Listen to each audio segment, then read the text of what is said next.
Niels Bohr's model of atom.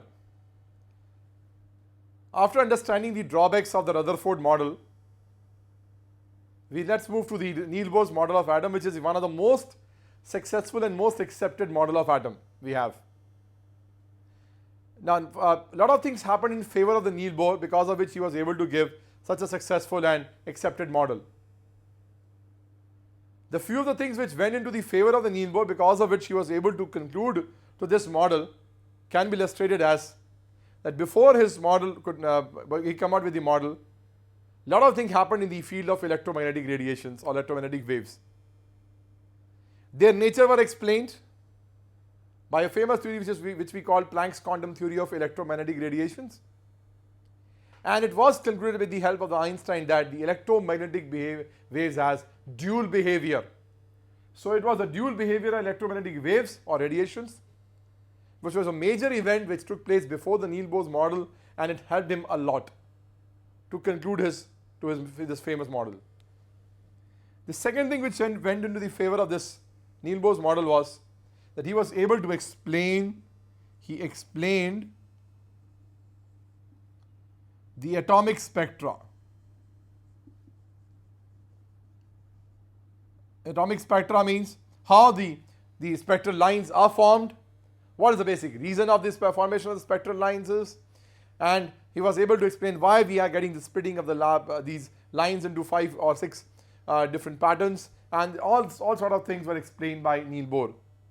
So it was majorly the development in the field of electromagnetic radiations and these two basic things which helped him to conclude to his model. Along with this, few other things happened which goes into the favor of the Niels Bohr, that though we were able to explain the electromagnetic radiations and waves, and we were able to explain the atomic spectra,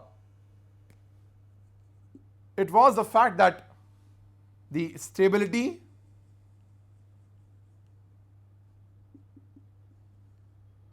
of electron in an atom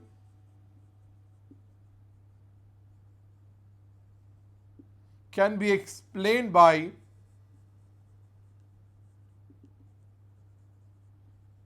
quantized system.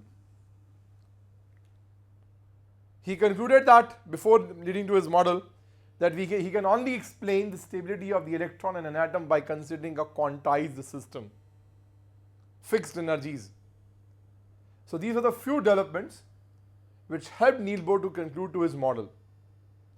But before moving to the Niels Bohr's model of atom, one must realize that his model was completely based on